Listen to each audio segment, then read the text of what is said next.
नमस्कार, आप देख रहे हैं प्रदेश का नंबर 1 और सबसे भरोसेमंद news channel India news Haryana और मैं हूं आपके साथ आयुष चित्रांश। अडानी के मामले पर कल संसद में राहुल गांधी ने जो सवाल उठाए या जो आरोप लगाए उसका जवाब आज प्रधानमंत्री नरेंद्र मोदी ने संसद में दिया। राष्ट्रपति के अभिभाषण पर बोलते हुए प्रधानमंत्री मोदी ने करारा जवाब दिया और उन्होंने कहा कि कल जब कुछ लोग बोल रहे थे तो पूरा इकोसिस्टम उछल रहा था। पीएम मोदी ने राहुल का नाम लिए बिना उन पर राष्ट्रपति के अपमान का भी आरोप लगाया। प्रधानमंत्री ने कहा कि आज देश दुनिया की 5वीं बड़ी अर्थव्यवस्था बन चुका है और पूरे विश्व में भारत को लेकर के एक आशा है और भरोसा है। आज के देश में G20 के आयोजन का अवसर भी मिल रहा है और ये देश के लिए गौरव की बात है, लेकिन इस पर भी कुछ लोगों को दुख हो रहा है। फिर प्रधानमंत्री ने यूपीए के 2004 से 2014 तक यानी कि 10 सालों को प्रधानमंत्री ने घोटालों का दशक भी बता दिया। यह भी कहा कि इन 10 सालों में 2G घोटाले से लेकर के कैश फॉर वोट कांड तक हुआ, जिससे देश की काफी बदनामी हुई। प्रधानमंत्री मोदी ने फिर यह भी कहा कि 2014 से 23 इनके बीच में 9 सालों में देश ने विकास किया है। मोदी ने कहा कि लोकतंत्र में आलोचना जरूरी है, लेकिन कांग्रेस ने बीते 9 सालों में आलोचना नहीं बल्कि सिर्फ झूठे आरोप लगाए। मैं देख रहा था कल कुछ लोगों के भाषण के बाद पूरा इकोसिस्टम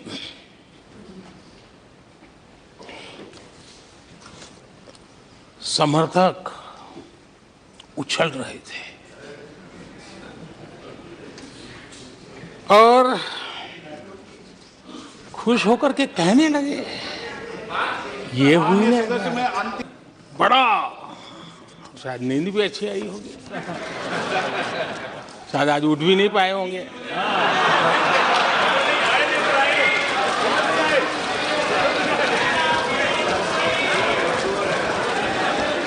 और ऐसे लोगों के लिए कहा गया है, बहुत अच्छे ढंग से कहा गया है, ये कह कर के हम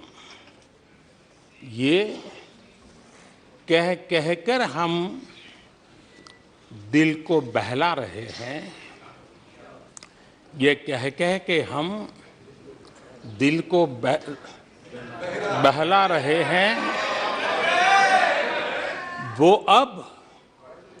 अब चल चुके हैं, वो अब चल चुके हैं, वो अब आ रहे हैं। काका हाथरसी ने एक बड़ी मजेदार बात कही थी। काका हाथरसी ने कहा था, आगा पीछा देखकर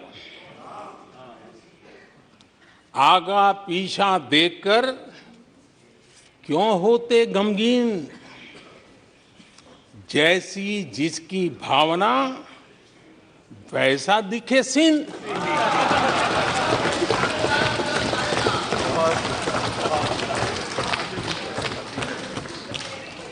आदरणीय अध्यक्ष जी, आखिर ये निराशा भी ऐसे नहीं आई है, इसके पीछे कारण है। एक तो जनता का हुक्म, बार बार हुक्म, लेकिन साथ साथ इस निराशा के पीछे जो अंतर मन में पड़ी हुई चीज है, जो चैन से सोने नहीं देती है, और क्या है, पिछले 10 साल में 2014 के पहले 2004 से 14 भारत की अर्थव्यवस्था खस्ता हाल हो गई। निराशा नहीं होगी तो क्या होगा? 10 साल में महंगाई डबल डिजिट रही, और इसलिए कुछ अगर अच्छा होता है तो निराशा और उभर करके आती है। तो वहीं प्रधानमंत्री मोदी ने कहा कि हार्वर्ड ने कांग्रेस पार्टी का उदय और पतन नामक एक अध्ययन भी किया है और मुझे यकीन है कि बहुत जल्द संस्थान कांग्रेस पार्टी के अंत का अध्ययन भी करेंगे और उन लोगों का भी अध्ययन करेंगे जिन्होंने इसे गिराया है। यहाँ कुछ लोगों को हार्वर्ड स्टडी का बड़ा क्रेज है। हार्वर्ड स्टडी है, बड़ा क्रेज है। कोरोना काल में ऐसा ही कहा गया था और कांग्रेस ने कहा था कि भारत की बर्बादी पर हार्वर्ड में केस स्टडी होगी, ऐसा कहा था।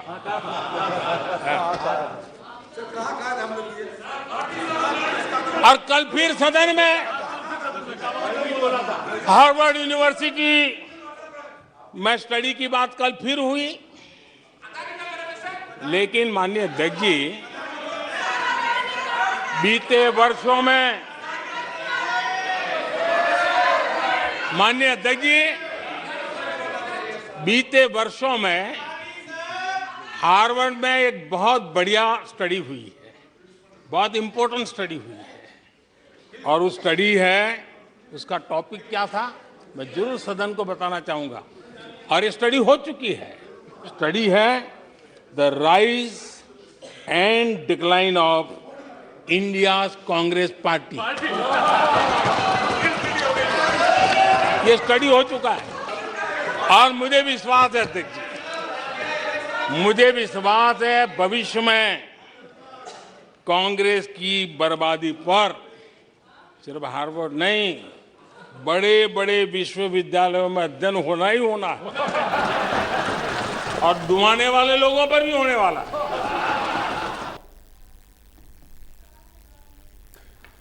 तो देखा आपने आज किस तरह से प्रधानमंत्री की तरफ से इन बातों का जवाब दिया गया, क्योंकि कल राहुल गांधी ने कुछ सवाल उठाए थे। उन सवालों का जवाब देते हुए प्रधानमंत्री आज किस अंदाज में नजर आए हैं वो भी आपने देखा। और हालांकि इसके बाद भी राहुल गांधी ने यह कहा कि जिस तरीके से सवालों के जवाब से प्रधानमंत्री बच रहे थे, लगता है कि किसी को बचाने की कोशिश भी हो रही है। अब इन तमाम अहम सियासी कार्रवाई के बीच में सवाल इसी बात का है कि आखिर ये जो सवाल उठे हैं उनको किस नजरिए से देखा जाए, और इसी से संबंधित कुछ सवाल उस पर पहले नजर डालते हैं, उसके बाद आज की चर्चा में आगे बढ़ेंगे। सवाल आज की बड़ी बहस का पहला यही है कि अडानी के नाम पर आखिर ये जो सियासी संग्राम है ये कब तक जारी रहेगा। दूसरा सवाल ये कि वार पलटवार सदन में आखिर ये जो तकरार है वो कब तक चलेगी, और अडानी विवाद पर बजट सत्र में ये जो हंगामा है क्या ये आगे भी जारी रहेगा या ये कब तक रहेगा, जिसी को समझने की कोशिश करते हैं। सभी मेहमान मेरे साथ जुड़ गए, पहले उनका परिचय आपके साथ करवा देते हैं। वंदना पोपली जी हमारे साथ जुड़ रही हैं, भारतीय जनता पार्टी के प्रवक्ता हैं। वंदना पोपली जी, बहुत स्वागत आपका इस चर्चा में। केवल ढींगरा जी हमारे साथ जुड़ रहे हैं, कांग्रेस पार्टी के प्रवक्ता हैं। केवल ढींगरा जी, आपका भी स्वागत। मनोज राठी जी हमारे साथ जुड़े हुए हैं, आम आदमी पार्टी के प्रवक्ता हैं। मनोज राठी जी, आपका भी स्वागत। और अमित नेहरा जी हमारे साथ जुड़े हुए हैं, वरिष्ठ पत्रकार हैं। अमित नेहरा जी, आपका भी स्वागत है। सबसे पहले वंदना पोपली जी, आपके पास आता हूं। राहुल गांधी लगातार अडानी के मामले को उठा रहे हैं और उन्होंने सवाल उठाए थे संसद के अंदर भी कि आप जवाब दीजिए इस विषय पर और बताइए देश की जनता को कि आखिर स्थिति क्या है। प्रधानमंत्री ने जवाब तो जरूर दिया, लेकिन जो सवाल उठा रहे थे राहुल गांधी, उन सवालों पर उन्होंने जवाब नहीं दिया। और यही बात राहुल गांधी बाद में भी सदन की कार्रवाई के बाद कहते हुए नजर आए। कैसे इसको देखा जाए, आपका पहला रिएक्शन चाहूंगा। आयुष, क्या मैं ऑडिबल हूँ? जी जी बिल्कुल जी। एक तो थोड़ा इको हो रहा है, उसको ठीक कराइएगा, लेकिन मैं तब तक जवाब दे देती हूँ। सबसे पहले आयुष, मुझे लगता है कि जिस प्रकार से राहुल गांधी जी कोशिश कर रहे थे कि मैं अपनी बात को यहाँ पर रखूं, और जिस तरह से सभी लोग उछल रहे थे कि राहुल गांधी ने बहुत अच्छी बात कह दी, तो आज मुझे लगता है प्रधानमंत्री मोदी जी ने बहुत अच्छे से जवाब दिया। जब भी प्रधानमंत्री मोदी जी बोलते हैं तो उनकी बातों की जो गूंज है कई दिनों तक कांग्रेसियों के कानों में गूंजती, आज तो धमक थी पूरी, तो वो कई लंबे समय तक रहेगी इनके कानों में। तो इस तरह की बात वो जरूर करेंगे। जहां तक अगर आप बात करें अडानी को लेकर जिन्होंने आरोप लगाए हैं, तो सबसे पहले मैं ये बात कहना चाहूंगी, आरोप इन्होंने किस पर नहीं लगाए? क्या किसी संस्था को इन्होंने छोड़ दिया? सुप्रीम कोर्ट की बात कर लीजिए, सुप्रीम कोर्ट को ये नहीं छोड़ते हैं। अगर हम ईवीएम की बात करें तो ईवीएम को ये नहीं छोड़ते हैं, इलेक्शन कमीशन को नहीं छोड़ते हैं, यहाँ तक कि ये सेना तक को नहीं छोड़ते। अगर सेना भी कोई स्टेटमेंट देती है कि हमने चाइना के सैनिकों को मारा, तो उसको भी नहीं मानते। तो ऐसी कौन सी संस्था है, चाहे ईडी है, चाहे इलेक्शन कमीशन है, चाहे सुप्रीम कोर्ट है, ईवीएम है, इनका तो किसी पर भी विश्वास नहीं है। ऐसी कोई भी बात जो इनके अगेंस्ट जाती है उस पर ये विश्वास नहीं करते हैं। तो मुझे लगता है कि अगर ये यहाँ पर अडानी को लेकर प्रश्न उठा रहे हैं तो वो सामने देश के प्रधानमंत्री हैं, वो किस बात का जवाब देंगे? यहाँ पर इनको एक कंपनी की बात पर भी विश्वास नहीं है। यहाँ पर इनको जब हमारी वित्त मंत्री जी कहती हैं, निर्मला सीतारमण जी, कि हमारे को इसका अडानी का जो पूरा प्रकरण है उसमें ना LIC को नुकसान हुआ है ना SBI को हुआ है।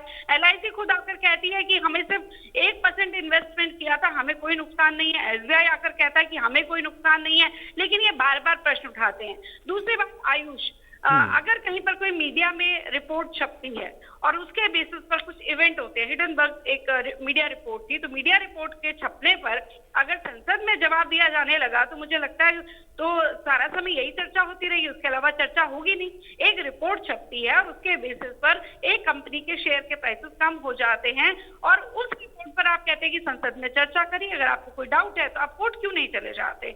मुझे याद है जब 2G मामला था तो उस समय भी कोर्ट में गए थे लोग, या और भी कोई मामला था तो उस समय भी कोर्ट में गए थे, तो कोर्ट ने बकायदा जवाब दिया था। तो इस तरह का शोर मचाकर अपने आप को कहीं ना कहीं हीरो बनाने की कोशिश की जा रही है, लेकिन इतना समझना चाहिए कि एक कंपनी के शेयर प्राइस एक मीडिया रिपोर्ट की वजह से गिरे हैं, तो उसका जवाब संसद में प्रधानमंत्री मोदी क्यों देंगे? ये इनकी अपरिपक्वता है, ये पहली बार नहीं है। इस तरह के प्रश्न ये पहले भी उठाते रहते हैं। चलिए, ये तो एक कंपनी का प्रश्न था, मुझे याद है राफेल पर भी इन्होंने प्रश्न उठाया था, चौकीदार चोर तक कह दिया था और जाकर कोर्ट में जाके माफी मांगी थी। ये पूरे देश ने देखा था। राफेल में भी किस प्रकार से झूठे साबित हुए थे ये हम सभी ने देखा था। तो ये 10 बार प्रश्न इस तरह के आरोप लगा ले तो इन्होंने कौन सी संवैधानिक संस्था को छोड़ दिया? तो मुझे लगता है मोदी जी बिल्कुल सही कह रहे थे कि विरोध के लिए विरोध नहीं करना चाहिए। अगर आपको लगता है कि कुछ डेटाज आपके पास है, कुछ बात ऐसी है तो उसको नहीं, लेकिन पोपली जी, अगर संवैधानिक संस्थाओं पे भरोसा नहीं हो रहा है देश के विपक्ष को, तो उसका भी तो कुछ ना कुछ कारण होगा ना। क्यों ऐसा हो रहा है? ये स्थिति क्यों बनी है कि कोई भी संवैधानिक संस्था पे विपक्ष भरोसा नहीं कर पा रहा है? क्या कारण है फिर इसका? देखिए जब मुझे लगता है कि आयुष ने आपने प्रश्न पूछा है, संवैधानिक संस्थाओं पर अगर हमें विश्वास नहीं होगा तो किस पर विश्वास होगा? ये तो बड़ी हैरानी वाली बात है। इनको अपने मतलब के लिए ये लगता है कि प्रधानमंत्री मोदी जी ने कहा ना कि मेरे पास जनता का कवच है, तो वो जो जनता से इनको बार बार हार मिल रही है इसलिए किसी पर भी विश्वास नहीं कर रही है। सिर्फ अपने मतलब के लिए है, अपने मतलब के लिए अच्छा बता देते, अपने मतलब के लिए खराब बता देते हैं। आई जी से मैं एक बात पूछना चाहूंगी, अडानी पर एक प्रश्न चिन्ह लगा रहे हैं तो वही प्रश्न चिन्ह मैं कांग्रेस पर लगा देती हूँ। मुझे इतना बता दीजिए कि इससे पहले अडानी को जो कॉन्ट्रैक्ट मिलते रहे कांग्रेस यूपीए के समय में, तो उस समय इनको सब कुछ सही लगा।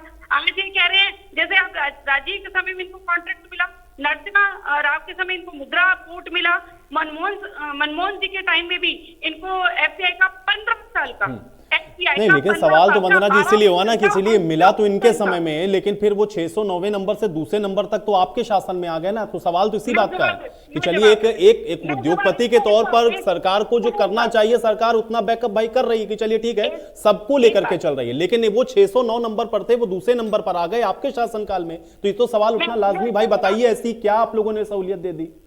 मैं इसका जवाब दे देती हूँ। मुझे लगता है कि सहूलियत देने की क्या बात है, आपको मैं बताना चाहूंगी। 2004 में अडानी के शेयर 22 रुपए के थे, आप ऑनलाइन भी चेक कर सकते हैं इसको।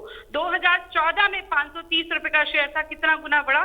24 गुना। और आज अगर हम बात करें तो 2200 रुपए उनका जो शेयर था कितना गुना बढ़ा? 4 गुना। तो उस पर भी आप कहें कि इस नंबर पे क्यों आ गए? इस नंबर पे कोई व्यापारी अगर काम करता है कहीं ना कहीं ये तकलीफ तो नहीं है कि एक भारतीय क्यों बढ़ रहा है, जो कॉन्ट्रैक्ट है वो इटली में क्यों जा रहे हैं?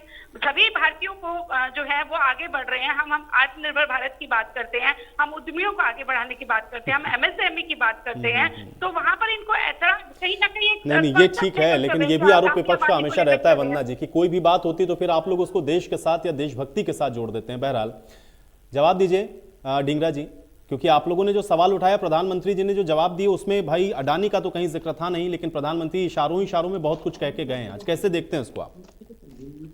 देखिए, सबसे बड़ी बात ये थी कि जो राहुल गांधी जी ने जो सवाल पूछा था वो ये था कि 9 साल में अडानी जी की जो प्रॉपर्टी थी और वो 604वें नंबर की लिस्ट में थे, वो उससे बढ़कर नंबर 3 पे वर्ल्ड में नंबर 3 पर कैसे आ गए? तो ये 2014 के बाद आए। 2014 से पहले 604 नंबर की लिस्ट पे थे पूरे वर्ल्ड में, और एकदम से 9 साल में ऐसा कौन सा काम किया जिससे वो देश में वर्ल्ड के नंबर 3 पे व्यक्ति बन गए? और उन्होंने जो 12.5 लाख करोड़ का अपना कारोबार बना लिया, जो कि जिसमें कि आप ये समझे कि 8 से 9 लाख करोड़ जो है वो तो डूब गया है सिर्फ एक रिपोर्ट आने के बाद, और वो भरभरा कर गिर गए। तो ये इस बात से अगर सवाल पूछेंगे तो बीजेपी डर गई, मोदी जी डर गए, डर के भाग गए, और इस सवाल से भागते हुए मोदी जी ने कई सवाल और उठा दिए, जिस तरह से 2G स्पेक्ट्रम की बात करी, कॉमनवेल्थ की बात करी। आपको याद होगा 2G स्पेक्ट्रम के अंदर हमारी टाइम के अंदर सीबीआई ने जांच करी थी, हमने अपने मंत्रियों को भी उनके ऊपर भी सस्पेंशन की और सीबीआई इंक्वायरी लगाई थी, लेकिन बाद में कुछ नहीं निकला, और कॉमनवेल्थ के ऊपर भी कुछ नहीं निकला, तो भ्रष्टाचार तो हुआ नहीं।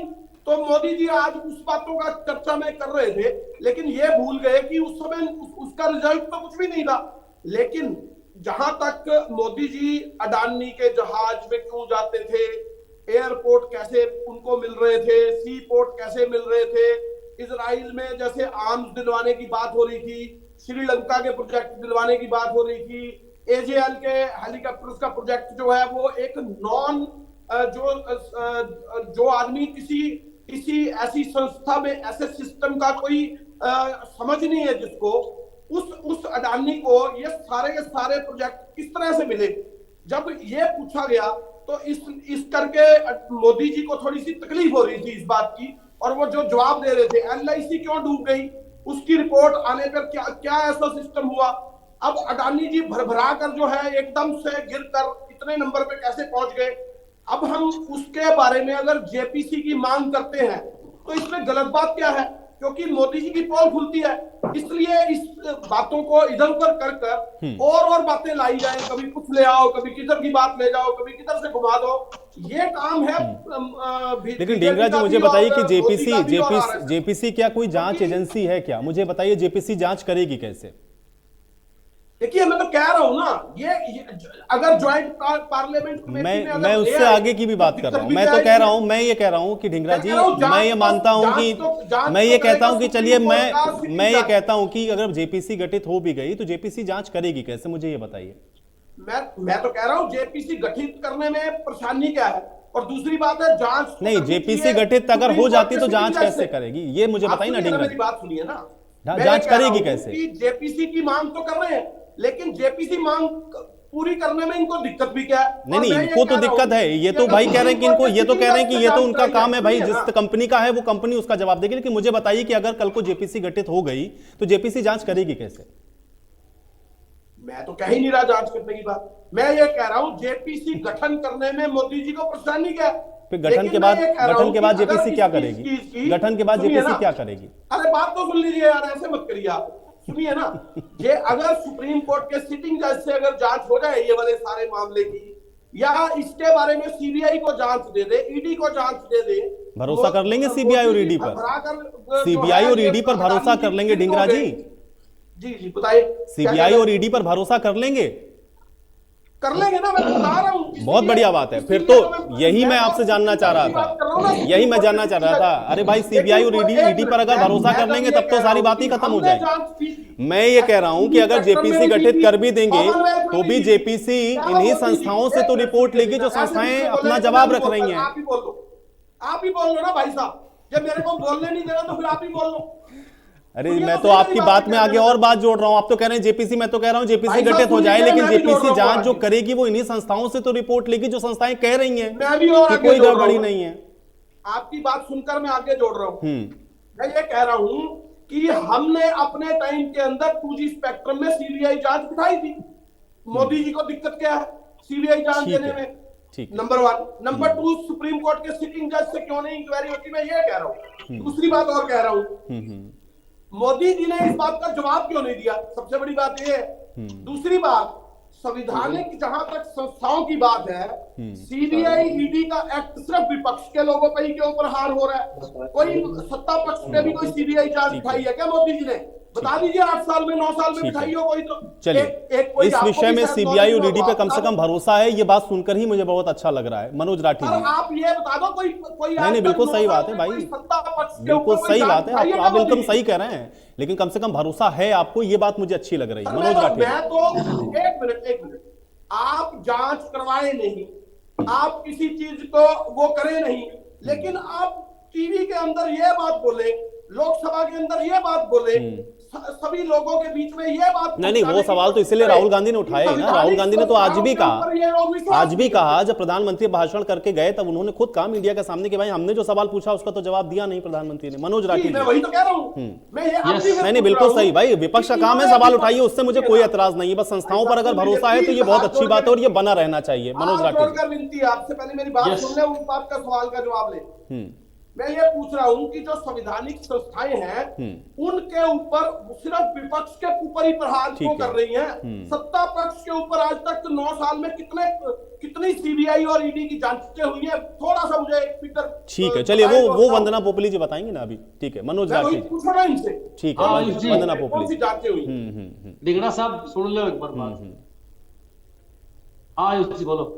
राठी जी, जो सवाल उठाए गए विपक्ष के तौर पर, क्योंकि अडानी वाला मामला तो आप लोग भी उठा रहे हैं, लेकिन आज प्रधानमंत्री ने उस पर कोई जवाब नहीं दिया, बल्कि ये कहा ईडी और सीबीआई को कम से कम हम इतना जरूर कह सकते हैं कि उसकी वजह से विपक्ष जरूर एकजुट हो गया। ये तो देश की जनता भी नहीं कर पाई कि आप लोग एक प्लेटफॉर्म पे आ गए कम से कम।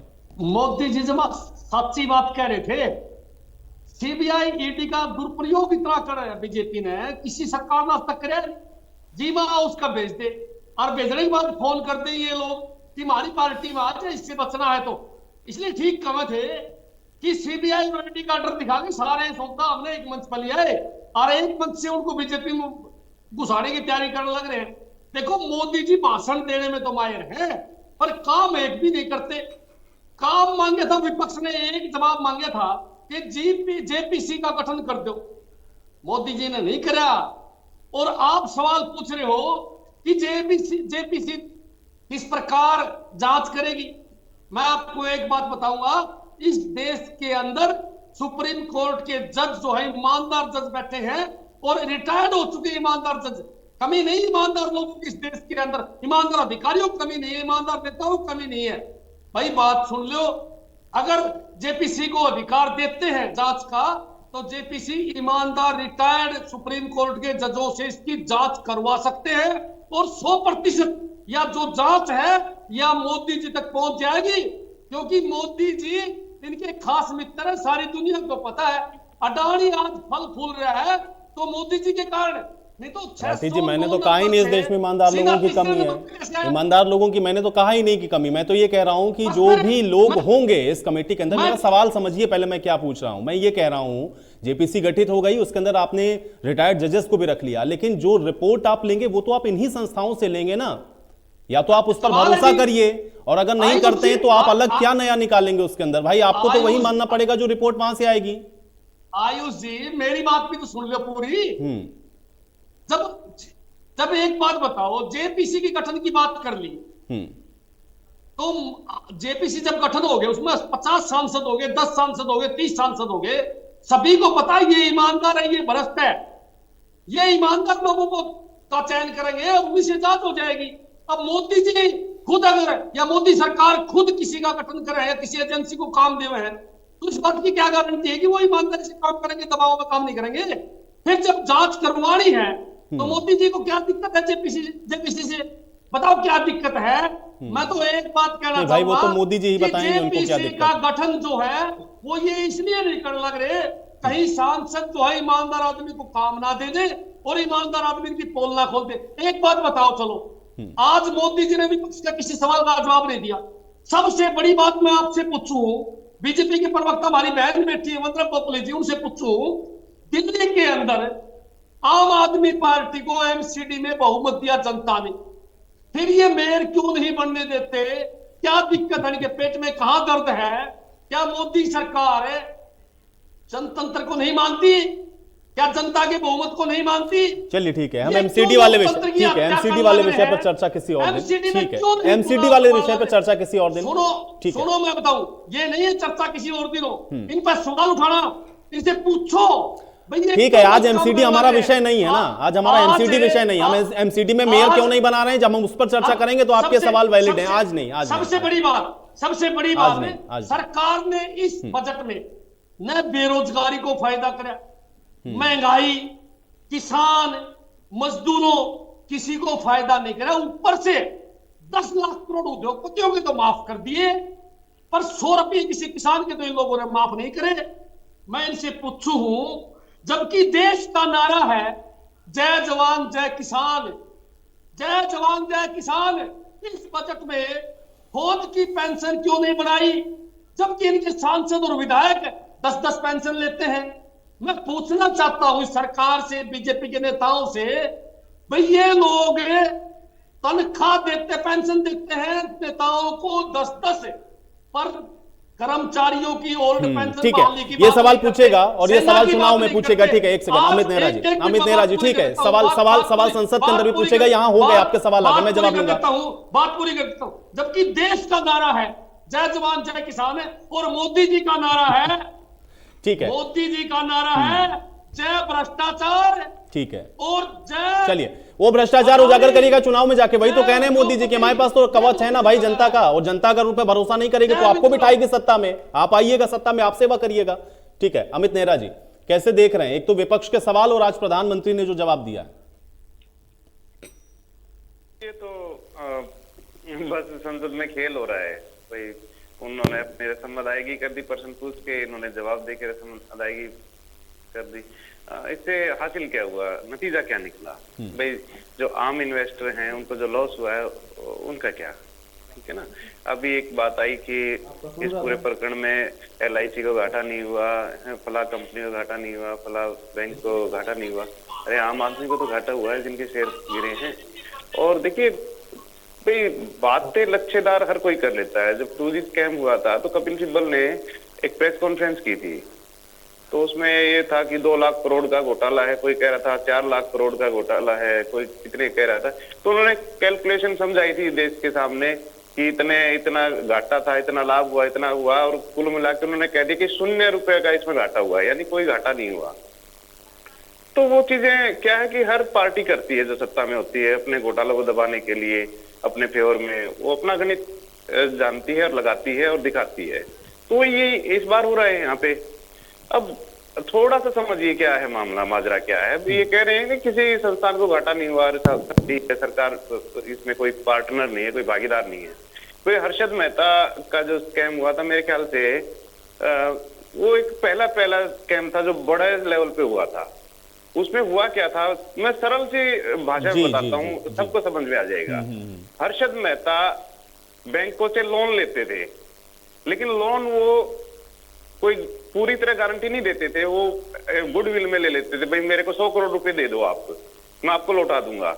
और उन्होंने 100 करोड़ रुपए एक बैंक से लिए, किसी एक स्टॉक में इन्वेस्ट कर दिए। जब किसी एक स्टॉक में जब इन्वेस्टमेंट इतनी बड़ी होती है तो शेयर का रेट बढ़ने लगता है। लोग बाग ये हो जाते हैं कि भाई ये बढ़ क्यों रहा है, तो लोग खरीदना शुरू कर देते हैं। वो आदमी पहले 100 करोड़ के शेयर खरीद लिए होते हैं, मान लिए 15 रुपए का शेयर है, उसने 100 करोड़ में 15 रुपए के शेयर खरीद लिए और उसकी कीमत चली गई 30 रुपया, तो फिर बेच देता है 30 रुपए में। उसका क्या है कि 100 करोड़ रुपए घर बच गए। उसने वो वापस बैंक में 100 करोड़ रुपए तो देता ही था हर्षद मेहता, उसका ब्याज भी अदा करता था। अब बात समझिए भाई, बैंक को लॉस नहीं हुआ, उसमें ब्याज भी मिला उसको, लेकिन तरीका गलत था लोन लेने का, ठीक है ना, पहली बात। दूसरी बात, 15 रुपए की चीज आर्टिफिशियली 30 रुपए में होगी। वो 15 रुपए लॉस जो आम इन्वेस्टर को हुआ, सरकार जिम्मेदार क्यों नहीं है भाई? आपने उस पे लूप होल जो थे उसमें देखा क्यों नहीं? उसकी जांच हुई, हर्षद मेहता जेल में गए, हालांकि जेल में डेथ हो गई थी उनकी, लेकिन स्कैम तो था ना वो। लेकिन सरकार उस समय पल्ला झाड़ सकती थी भाई, इन्होंने पैसे लिए थे बैंक से, बैंक को पैसे दे दिए, इन्होंने इन्वेस्ट किया था शेयर मार्केट में, भाई शेयर का रेट बढ़ गया था, लोगों ने खरीद लिए थे, अब डाउन आ गया तो सरकार क्या करे? लेकिन बात इतनी सिंपल नहीं है भाई, जिम्मेवारी बनती है कि क्योंकि आम आदमी का पैसा लगा था उसमें जी। और यही बात सेम इसी में है अडानी वाले मामले में। भाई आपने अपने शेयर गिरवी रखे हैं बैंकों में, आर्टिफिशियल तरीके से जो आरोप है कि वो रेट बढ़ा के रखे थे।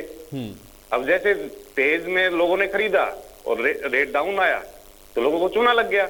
अब इसमें LIC को छोड़ दे, SBI को छोड़ दें, आम आदमी को जिसको बेचना पड़ा सस्ते में वो तो मर गया जी। जिम्मेदारी क्यों नहीं है सरकार की? तो ये अलग बात है।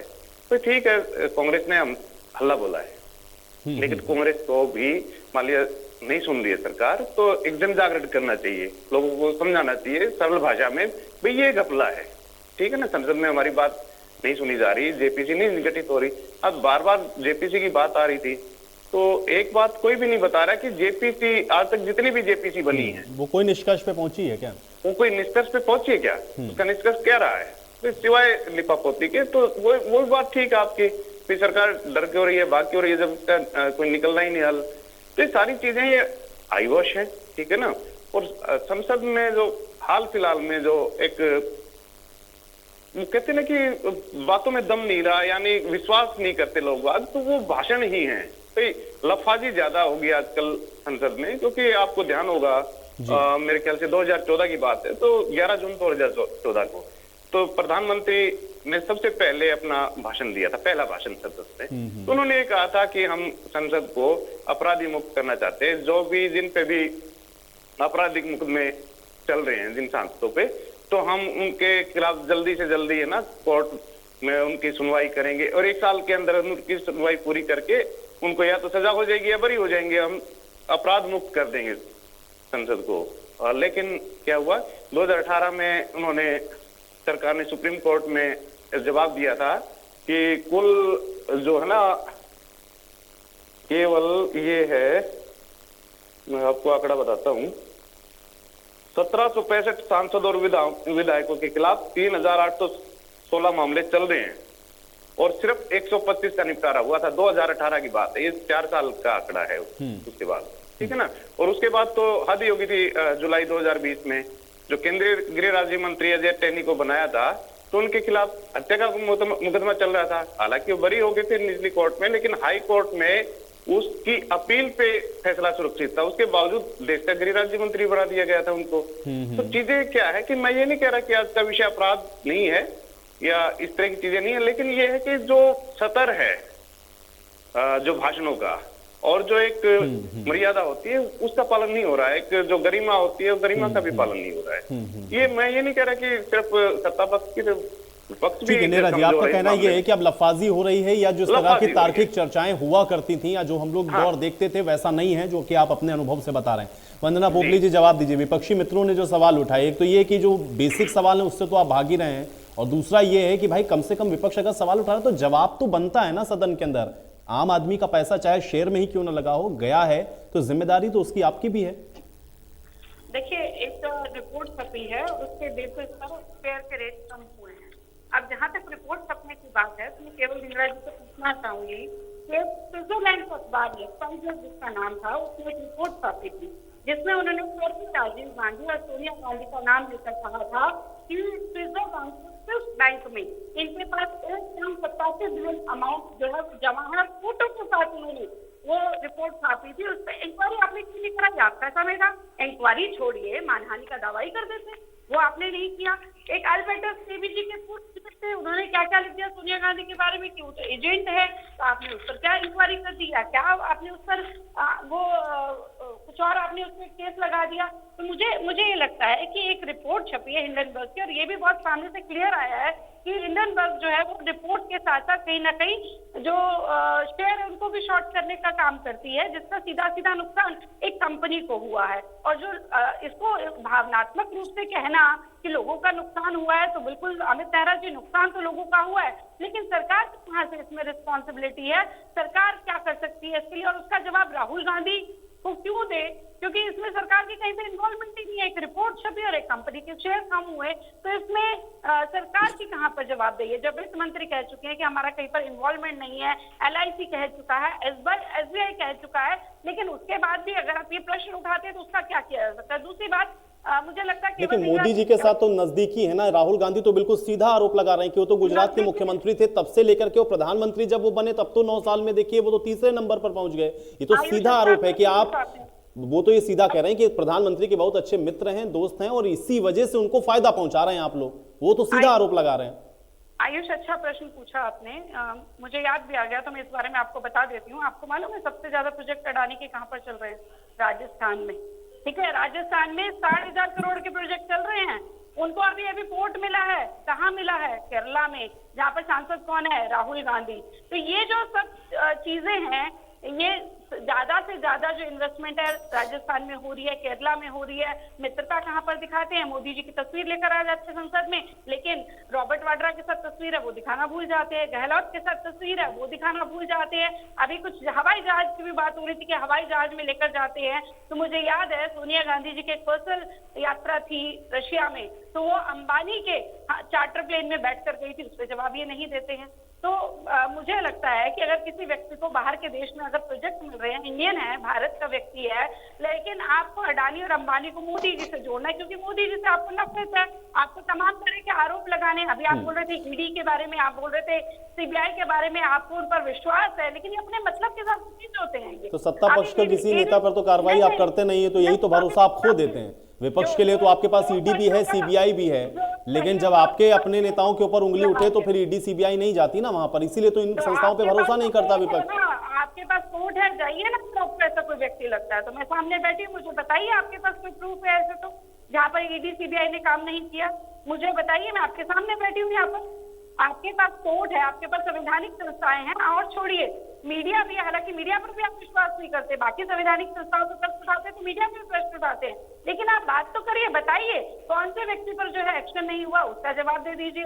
तो मुझे लगता है मोदी जी सही कह रहे थे कि ईडी ने जो है इन सबको एक कर दिया। एक राठी जी की बात भी मैं करना चाहूंगी, यहाँ पर भी बहुत उछल कर यहाँ पर भ्रष्टाचार भ्रष्टाचार चिल्ला रहे थे, दुरुपयोग की बात कर रहे थे। दुरुपयोग क्या होता है मनोज राठी जी, मैं बताती हूँ। पंजाब में सरकार आती है, सरकार आते ही केजरीवाल जी पंजाब की पुलिस भेज देते हैं दिल्ली में, क्योंकि वहां दिल्ली में एक आईटी सेल का व्यक्ति है, उसने केजरीवाल से सोशल मीडिया पे कुछ प्रश्न पूछ लिए थे। केजरीवाल कहाँ के सीएम है? दिल्ली के सीएम के खिलाफ दिल्ली के किसी व्यक्ति ने लिखा है, तो पंजाब की पुलिस जाती है उनको अरेस्ट करने के लिए। इसको बोलते हैं दुरुपयोग।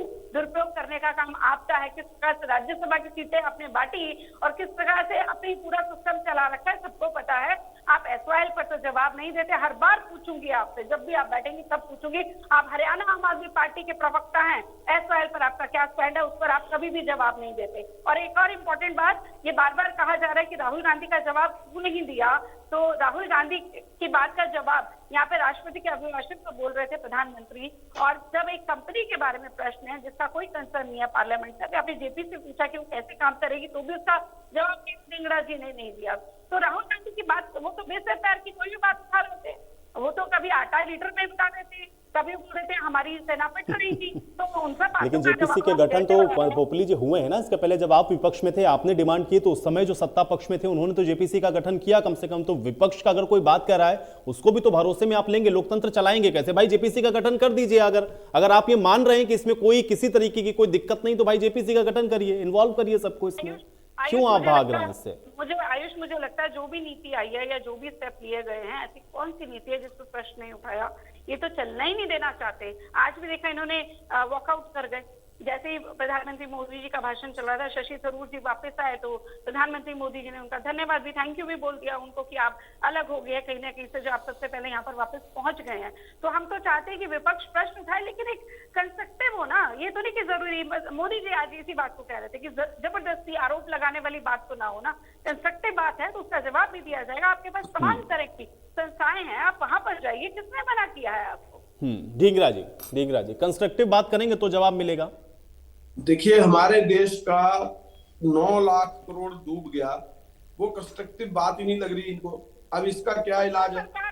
9 लाख करोड़ रुपया थोड़ी अमाउंट होती है जो डूब गया। नहीं, आप सरकार पे बात नहीं लग रही इनको, मैं समझ नहीं आ रहा। इतना बड़ा मुद्दा जो देश के अंदर है, 9 लाख करोड़ जो हमारे लोगों का पैसा, आम आदमी के शेयरों का पैसा जो भरभरा कर गिर गया, वो कंस्ट्रक्टिव बात नहीं है, ये कमाल की बात है। अच्छा, दूसरी बात सुनिए, एक 68 सालों के अंदर 1947 से लेके 2014 तक 56 लाख करोड़ देश के ऊपर लोन था, और आज जो लोन बढ़कर 156 लाख करोड़ हो गया। तो जो 100 लाख करोड़ मोदी जी ने 9 साल के अंदर पैसा लिया, वो पैसा गया कहां? उसका श्वेत पत्र जारी करना चाहिए। वो पैसा किसके ऊपर लुटाया गया, ये भी श्वेत पत्र जारी करना चाहिए। एक पीएम केयर फंड बना था कोरोना टाइम के अंदर, ये संसद उसका जो पैसा था वो कहां गया? वो कितना पैसा था? वो प्राइवेट फंड था। वो असल में अगर तो सरकारी फंड होता तो पैसा उसकी अब कोई ना कोई जांच होती, उसकी जांच कमेटी होती, उसको कोई अब ऑडिट किया जाता, लेकिन एक प्राइवेट केयर फंड था जो मोदी जी ने खुद ही बनाया था अपने ही सारे परिवार के, मोदी जी के परिवार के मित्रों का, वो सारे मित्रों का जो श्वेत पत्र उसके ऊपर जारी करना चाहिए, वो पैसा कहाँ गया। तीसरी एक और बात है इसके अंदर, जो 1 लाख करोड़ 1947 से लेके 2014 तक जो बैंकों का लोन अमाउंट था, जिसको बैड डेब्ट समझ के उस सारी सरकारों ने माफ कर दिया, वो 2014 तक की 1947 से लेके 68 साल में 1 लाख करोड़ माफ हुआ। लेकिन 2014 से लेके 2023 तक 12 लाख करोड़ रुपया कैसे माफ हो गया, वो बताना चाहिए। उसके बारे में श्वेत पत्र जारी करना चाहिए कि वो किसका पैसा था जो 12 लाख करोड़ मोदी जी ने माफ कर दिया। ये इसके बारे में श्वेत पत्र क्यों नहीं जारी करते। 100 लाख करोड़ वो, तो ये सब आपके जो नेता हैं ये संसद के अंदर सवाल क्यों नहीं पूछते हैं सरकार से? आप टीवी डिबेट में तो पूछ रहे हैं, आप टीवी डिबेट में तो ये सवाल पूछ रहे हैं ढींगरा जी टीवी डिबेट में तो आप आंकड़े लेकर के आए हैं और सवाल पूछ रहे हैं कि सरकार श्वेत पत्र लाए, और वहां पर राहुल गांधी कह रहे हैं कि अडानी के साथ संबंध क्या है, जरा प्रधानमंत्री इसको क्लियर कर दे। भाई ये सवाल तो आपको पूछना चाहिए संसद के अंदर, क्यों श्वेत पत्र नहीं ला रहे हैं? बताएं पैसा कहां इन्होंने खर्च किया। नहीं, हमने सारे ही सवाल पूछे हैं, लेकिन सवालों का जवाब कहाँ आया? आपके सामने ही है। ये वाला पूछा क्या आपने? संसद में था ये क्या? क्या श्वेत पत्र का था क्या? क्या चीज बताएं? श्वेत पत्र को लेकर के सवाल था क्या इस बार? नहीं, जो अमाउंट की सवाल तो उठा ना कि ये पैसा कहाँ जा रहा है, डूब रहा है पैसा हमारे देश का, वो पैसा कौन लेके जा रहा है? तो ये सवाल पूछा जाएगा ना कि ये पैसे कहाँ जा रहे हैं, कहाँ डूब रहा है, क्यों नहीं पूछना चाहिए क्या आयुष जी? अगर नहीं पूछना चाहिए तो मैं काट देता हूँ आपसे। कॉमनवेल्थ गेम्स में 67,000 मोदी जी ने जो लोन ले लिया वो पैसा नहीं पूछना चाहिए। अगर मान लो माफ कर रहा है बैंकों का पैसा, वो नहीं पूछना चाहिए। आरबीआई पे सवाल तो कर रहे हैं, लेकिन वो पैसा कहाँ जा रहा है ये नहीं पूछना चाहिए। आयुष जी नहीं पूछना चाहिए क्या?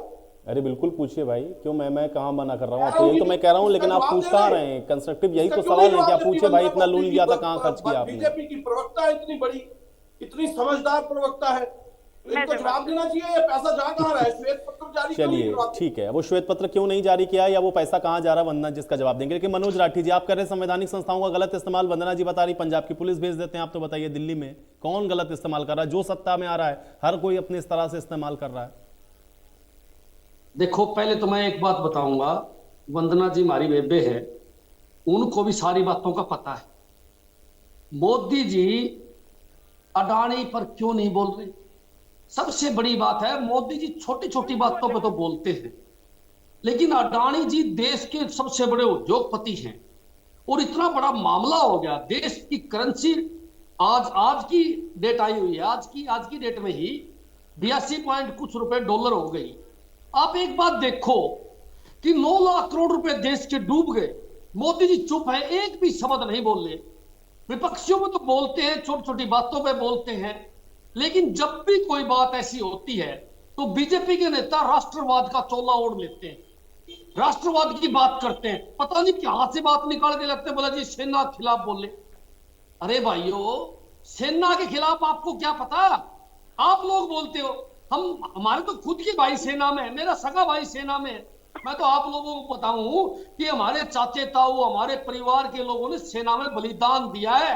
आपका कोई रिश्तेदार, मैं कहूं मोदी जी का कोई रिश्तेदार या आपके कितने मंत्री हैं उनका कोई बेटा सेना में क्यों नहीं जाता? मंत्री का बेटा तो मंत्री बनेगा, विधायक का बेटा विधायक बनेगा, अमित शाह जी का बेटा बीसीसीआई का प्रधान तो बनेगा, पर सेना का अफसर बनके सेना में नौकरी नहीं करेगा, क्योंकि वहां तो गोले चलती है। अरे ठीक है, लेकिन आपके बड़े नेताओं के कितने बेटे सेना में चले गए? मनोज राठी जी, आपके लिए बहुत धन्यवाद कि आपके भाई हैं भाई सेना में, लेकिन आप तो आम आदमी पार्टी के एक कार्यकर्ता हैं। आपके बड़े नेताओं के बेटे कितने सेना में चले गए?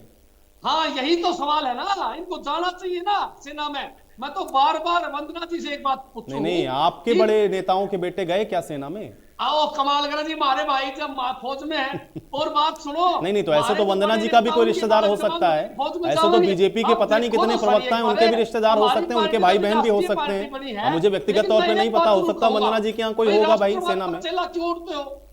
राष्ट्रवाद का चोला क्यों ओढ़ते हो? बार बार सेना का जिक्र क्यों करते हो? सेना का जितना मान सम्मान हम लोग करते हैं, तो क्या पता सेना का मान सम्मान किस तरह ठीक होता है, लेकिन सेना के लेकिन मान सेना सम्मान का को मान करते हैं तो सम्मान कम से कम करते इस तरह के हैं। बयान मत दें जो कि सेना के मोराल को डाउन करें। मेरा बस हाँ, यही तो सेना के बताना मोराल को चाहते हैं डाउन करने वाले इन लोगों बयान को। ना दें। आपने नहीं दिया, मैं आपसे इसलिए मेरा सवाल भी नहीं। वंदना जी जवाब ये दीजिए। बीजेपी वाले राष्ट्रवाद का चोला ओढ़ के हाँ, ये सवाल तो मैंने भी विपक्ष के पूछा था। वंदना जी, हर चीज को आप लोग देशभक्ति के साथ क्यों जोड़ते हैं? देखिए, मुझे लगता है कि नहीं, वंदना जी को थोड़ी पता इस बात का, इसको तो जैसे ऊपर से आदेश दे बोल दे, मतलब बार-बार ठीक है। आदेश तो मनोज जी आपको भी ऊपर से ही आते हैं। वंदना जी जवाब दीजिए। कमाल है जी, मैं तो कर लगा सेना की अरे आप भी पार्टी लाइन से अलग थोड़ी ना बोलेंगे राठी जी, आपकी भी पार्टी लाइन जो है आप उसी पर रहेंगे, वंदना जी भी उसी पर रहेंगे। मैं जवाब लेता हूं। वंदना जी जवाब दें। पेंशन बंद क्यों है? ठीक है, वंदना जी जवाब देंगे। वंदना जी जवाब देंगे बहुत जल्दी से, समय कम है मेरे पास। वंदना जी जवाब दीजिए। मेरे को आप ये कह रहे हैं कि हर बात को राष्ट्र हित से क्यों जोड़ लेते हैं, कि मुझे इतना बता दीजिए, विपक्षी पार्टियों की हर बात राष्ट्र के अगेंस्ट की जाती है। तो अगर राष्ट्र के अगेंस्ट कोई भी बात जाएगी तो हम राष्ट्र हित में ही बोलेंगे। अच्छी बात आप ये देखिए, सेना पर ये बोलना, मनोज भाई एक बार रुक जा, समझा भाई, समझा। नहीं, सेना की पेंशन क्यों नहीं देते आप लोग? रुक जा भाई, रुक जा, मैं जवाब दे देती हूँ। एमपी और विधायकों की पेंशन तो 10-10 है और सेना की पेंशन नहीं है।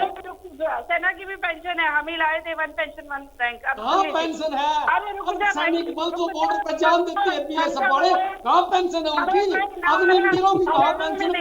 चलिए ठीक है, अब आप लोग के आरोप प्रत्यारोप के बीच में चर्चा देखिए मुझे यही समाप्त करनी पड़ेगी, मेरे पास और समय नहीं है। बहुत शुक्रिया आप लोग का समय निकालने के लिए, चर्चा का हिस्सा बनने के लिए। तो हालांकि आज प्रधानमंत्री ने जो सवाल विपक्ष ने उठाया उसका जवाब दिया, और आज भी विपक्ष अभी भी उन सवालों पर है कि जो सवाल पूछे गए प्रधानमंत्री उनसे आखिर क्यों बच रहे थे। और अब देखना यह होगा कि आगे ये मुद्दा और कहां जाकर के रुकता है। आज बड़ी बहस में मेरे साथ फिलहाल इतना ही।